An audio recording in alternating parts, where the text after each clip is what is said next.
എല്ലാവരും ഉറങ്ങിക്കിടക്കുന്ന സമയത്താണ് നല്ല ജ്യൂസ് കുടിക്കാൻ തോന്നിയത്. നട്ടപ്പാതിരയ്ക്ക് ഞാനും തത്തമ്മയും കൂടെ അങ്ങോട്ട് ഇറങ്ങി വണ്ടി എടുത്തിട്ട് ഒരു ആംബിയൻസ് കണ്ട് കയറിയത് ഒരു കടയിൽ. അപ്പോഴാണ് അവിടെ കാണുന്ന ആൾക്കാരൊക്കെ നമ്മുടെ തത്തമ്മേനെ കണ്ടിട്ട് അവിടെ കൂടി കൊച്ചിനെ കളിപ്പിക്കാൻ വേണ്ടിയിട്ടും പിന്നെ അതുപോലെ ഒരുപാട് ആൾക്കാർ വന്ന് അങ്ങനെ നോക്കുന്നുണ്ടായിരുന്നു നമ്മുടെ തത്തമ്മേനെ. പൊളിയല്ലേ. അപ്പോൾ അതിനെ കണ്ടപ്പോൾ എല്ലാവർക്കും ഒരു ഭയങ്കര ഇഷ്ടമായി തോന്നുന്നു. ഈ ഒരു വണ്ടിയിൽ ഇങ്ങനെ തത്തമ്മ മേടിക്കുന്നത് പാറാതെ. ഞാൻ പുറത്തിറക്കിയാലും അത് പാറത്തൊന്നുമില്ല, എൻ്റെ കയ്യിൽ തന്നെ ഇങ്ങനെ ഇരിക്കും.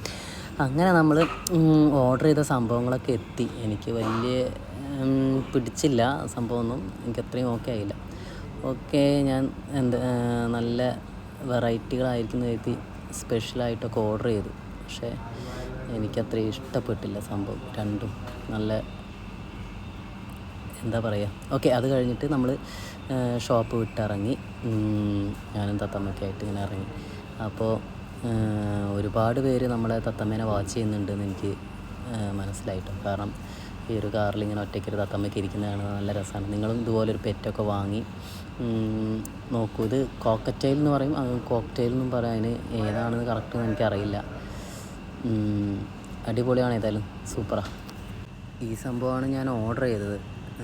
കണ്ടില്ലേ, ഫോട്ടോ കണ്ട ഓർഡർ ചെയ്തതാണ്. എനിക്കങ്ങ് സഹിച്ചില്ല അത് ടേസ്റ്റ് ചെയ്തപ്പോൾ.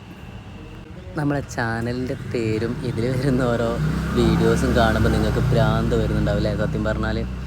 ഓക്കെ, അപ്പോൾ നമ്മുടെ ചാനലിൽ അടിപൊളി പ്രോഗ്രാം ഒട്ടനെ വരും. മോണിറ്റൈസേഷൻ്റെ ഓരോ പ്രോസസ്സ് നടന്നുകൊണ്ടിരിക്കുകയാണ്. അതും കൂടി കഴിഞ്ഞ് കഴിഞ്ഞാൽ നമ്മുടെ അടിപൊളി പ്രോഗ്രാമായിരിക്കും. കാണുന്ന നിങ്ങൾക്കും അതിനകത്ത് ഒരുപാട് ഉപകാരപ്രദമായ അല്ലെങ്കിൽ ബെനിഫിറ്റ്സ് ഉണ്ടാവും. നമ്മുടെ ചാനൽ വെറുതെ ആവില്ല നിങ്ങൾ സബ്സ്ക്രൈബ് ചെയ്തത്. ഓക്കെ, അടിപൊളി പ്രോഗ്രാം ഉടനെ വരും.